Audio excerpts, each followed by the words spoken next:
Y bueno, pues el día de hoy venimos a hablar y a ya terminar en este simposio tan interesante acerca de la transformación digital. ¿Y qué es exactamente la transformación digital, como la vemos? Y es el uso de cualquier tecnología que ayude a mejorar una determinada compañía y empresa. Así tenemos que entender a nuestras instituciones y a nuestros hospitales como una empresa que tenga la mayor productividad, que actúe bajo eficacia, que es cumplir las metas, y eficiencia, que es cumplir esas metas con el menor gasto posible de recursos. Así tenemos que entender esa transformación digital. Pero importante aquí en ese concepto de transformación digital es esa primera palabra de transformación, ese cambio, cómo lo vamos a generar. Tenemos que pensar que no solamente tenemos que estar llenos de herramientas tecnológicas, sino que también tenemos que fundamentarnos en eso que llaman los soft skills o habilidades blandas. Tenemos que formar también a nuestro personal en inteligencia emocional, en manejo de relaciones, en manejo de conflictos, liderazgo, en fin, eso también hace parte de esta transformación. Y es que en un mundo donde todo está conectado, y como lo mencionaba el doctor Romero anteriormente, unas cosas que parecen de ciencia ficción ya comienzan a transformarse en hechos científicos. Y tenemos que hacernos una pregunta, y es si nosotros estamos conduciendo la transformación digital o, por el contrario, es la tecnología la que nos está conduciendo a nosotros. Entonces, como mencionamos, tenemos que hacer un cambio en el paradigma del médico y del personal de salud en general en la transformación digital. Y vemos que hay pacientes mucho más informados por accesibilidad a la información. Tenemos que ver a los pacientes como consumidores de un servicio que estamos ofreciendo. Es por eso que hemos hablado de las encuestas de satisfacción, que son supremamente importantes para nosotros. Nos retroalimentan, tanto a los médicos como a los servicios. Y el paciente cada vez más está siendo empoderado de su estado de salud. Y nosotros, como médicos y como personal de salud, somos un acompañante más que un tratante, y así se convertirá esto. El crecimiento y el envejecimiento de la población es algo innegable, y esto está directamente relacionado con las prácticas médicas en el futuro. Y esto implica una carencia en el servicio de personal de salud y una asimetría entre la oferta y la demanda. Por eso, todo lo que implique transformación digital en salud es tan importante y tan válido en las instituciones. Y el enfoque cambia ya directamente desde la prevención y no tanto de la enfermedad. Por eso es que es supremamente importante que tengamos conocimiento en políticas de salud y desarrollo de entidades, conjuntamente con desarrollo de entidades estatales. Entonces, el rol del médico y del personal en salud en la transformación digital: debemos adaptarnos a nuevas tecnologías, tenemos que ofrecer sistemas de salud mucho más equitativos, tenemos que tener un fortalecimiento, a pesar de la virtualidad, un fortalecimiento en la relación médico-paciente y una horizontalización en el relacionamiento del médico con el paciente, y un cambio en el concepto de la interdisciplinariedad. ¿Y qué quiere decir esto? Anteriormente o actualmente estamos pensando en la relación de interdisciplinariedad con otros pares, en mi caso neurocirugía, neurología, neurointensivos, pero ese concepto ya tiene que cambiar y tenemos que ser mucho más amplios en el concepto, y tenemos que tener en cuenta la parte de ingeniería, todo lo que tenga que ver con tecnología, la parte de diseño, la parte de comunicación, porque ¿qué hago yo desarrollando un software, desarrollando una aplicación para un paciente que no le va a llamar en absoluto la atención lo que yo tenga en mi cabeza cuadriculada de médico, sino que tengo que involucrar otras áreas que sí pueden hacerle llegar la información que yo quiero al paciente? Entonces, el médico de hoy pasa mucho más tiempo en el hospital, hace revisiones permanentes de la literatura para tratar, y según la evolución del paciente cambia estos manejos. Pierde o no optimiza mucho tiempo revisando historia clínica y literatura para esta toma de decisiones. El trabajo del médico de hoy es enfocado más hacia la enfermedad del paciente. La mayor parte del tiempo está valorando el paciente cara a cara, y tampoco hay mucha optimización de tiempo en el registro médico electrónico, la historia clínica, y hay una carga administrativa tremenda. Sin embargo, el médico del mañana presentará un menor grado de responsabilidad en las conductas terapéuticas por todos los sistemas de soporte que se vienen. Hará más trabajo remoto con mayor capacidad de asistencia a más pacientes, hablando de esa asimetría en la cantidad de pacientes y de médicos. Hará un trabajo conjunto en el acompañamiento del paciente en las decisiones terapéuticas, ya son paciente y médico los que tomarán esas decisiones terapéuticas, y habrá un enfoque mucho más hacia la prevención que hacia la enfermedad. Y obviamente la valoración será tanto cara a cara como en teleconsulta. Entonces, definitivamente sí tendremos una inclinación de la balanza a favor de las instituciones que implementemos todas estas estrategias de transformación digital.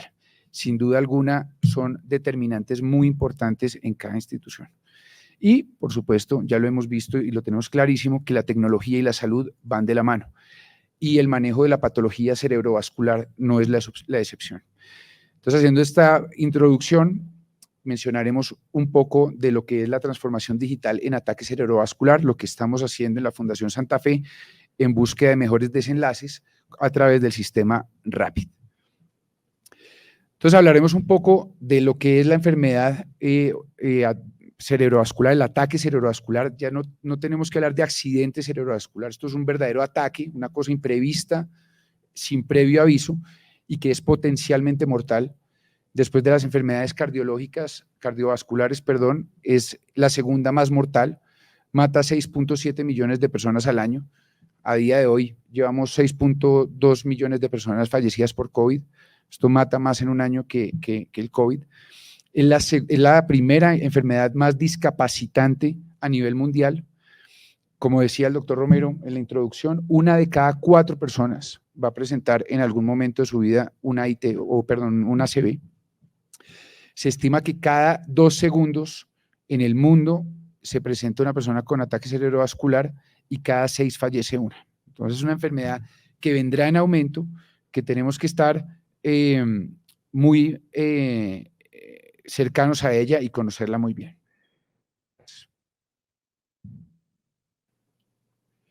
Entonces, digamos que en la patología cerebrovascular tenemos que tener 3 cosas en cuenta muy importantes. La primera es el tiempo de evolución. ¿Sí? En las guías actuales, digamos que hay un concepto de 0 a 6 horas que tenemos para ofrecer ese tratamiento. Esto obviamente todo es dinámico y todo va cambiando. Sin embargo, el tiempo es fundamental. Ya veremos también por qué. La escala clínica, que todos habremos escuchado del NIHSS, es una escala clínica, es una lista, literalmente, que me da un puntaje, y según el compromiso del paciente, pues va sumando más puntos. Entre más puntaje, pues más severo es el compromiso. Y el otro pilar son las imágenes diagnósticas, TAC simple con angio-TAC, resonancia, que me van a decir qué grado de infarto está instaurado y si el vaso que está comprometido es un vaso grande, para tratarlo de cierta manera, por trombectomía, por trombolisis venosa, en fin. Entonces, estos son los 3 pilares fundamentales en el tratamiento. Y esto es lo que tenemos. Tenemos una obstrucción de un vaso en el cerebro y tenemos que correr, literalmente, el concepto de este tiempo de cerebro es bastante acertado porque aproximadamente por minuto están muriendo casi 2 millones de neuronas si no hacemos nada, y el pronóstico del paciente disminuye un 6% por hora que no implementemos un tratamiento. Entonces son enfermedades que verdaderamente tenemos que correr.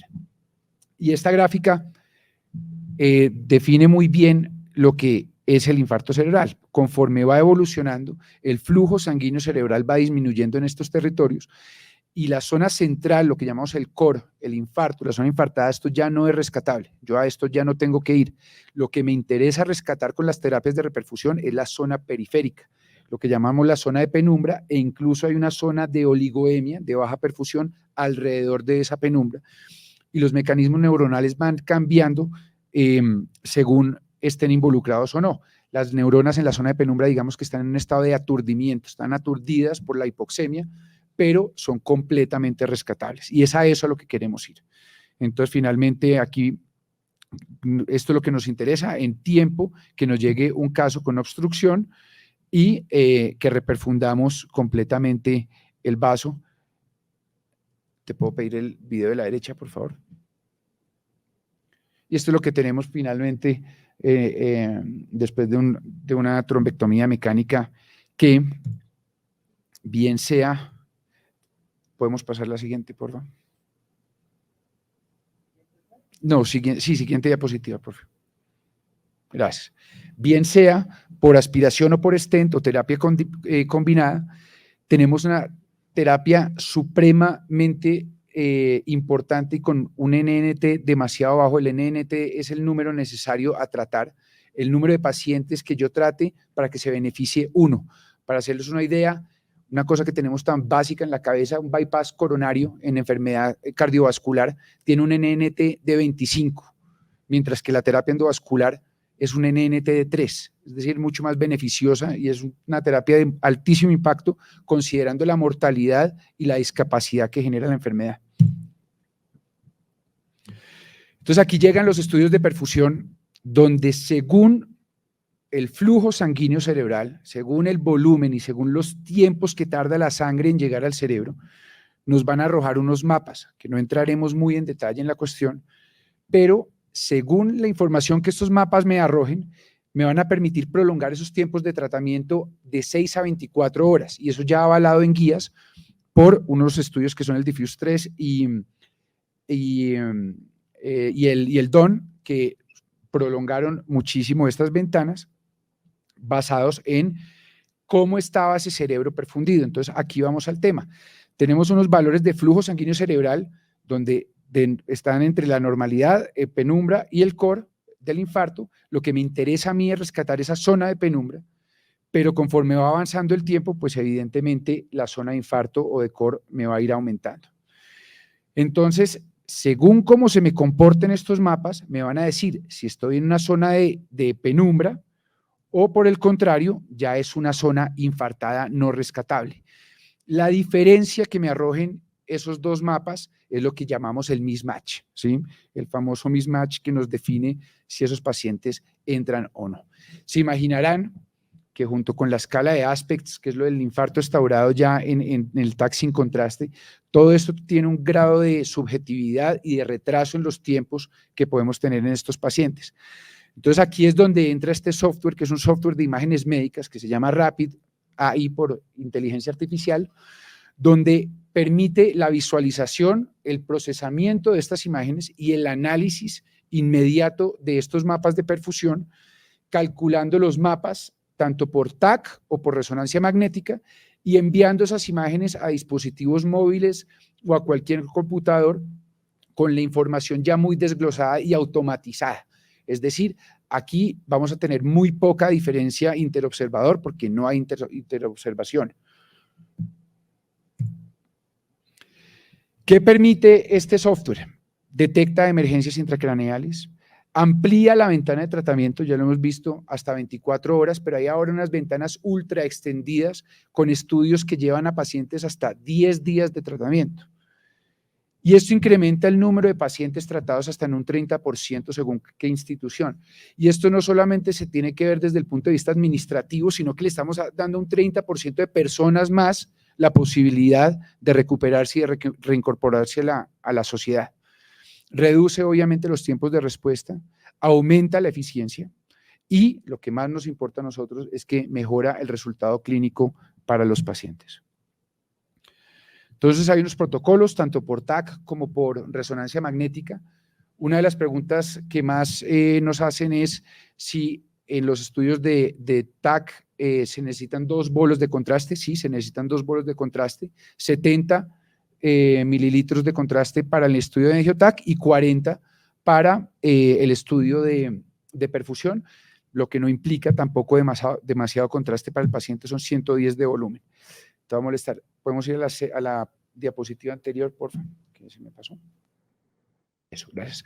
Entonces, este software que preguntas me está respondiendo. Tengo un vaso grande tapado al que yo tenga que pasar este paciente a sala para trombectomía mecánica. ¿Cuánto tejido está en riesgo? ¿Cuánto está en penumbra para yo rescatar? Y finalmente, ¿tendremos que intervenirlo o no? Estos son la serie de datos que me da un estudio sin contraste para yo definir qué área está hipodensa, ya infartada, me dice qué vaso está comprometido, me dice cuánto de ese territorio vascular está comprometido y finalmente en la derecha me arroja los mapas de perfusión. Entonces esto es la parte vascular, me dice está ocluida la cerebral media izquierda en este caso, o tiene una oclusión en territorios distales, o tiene una oclusión de pequeño vaso más distal. Toda esa información me la arroja. Y lo que me está diciendo los mapas de perfusión, en la parte alta, me está diciendo cuánto está infartado ya, cuánto volumen de tejido cerebral tengo por rescatar, la diferencia entre esos dos resultados, que es el mismatch, la diferencia en el mismatch, y la relación del mismatch, que también es un dato muy importante. Incluso la aplicación tiene una posibilidad que el médico que esté a cargo del paciente activa ese botón que dice Go y se genera todo el desarrollo, tanto en salas de intervencionismo como en los médicos, como en el grupo hospitalario, para llevar ese paciente a salas de angiografía para trombectomía mecánica.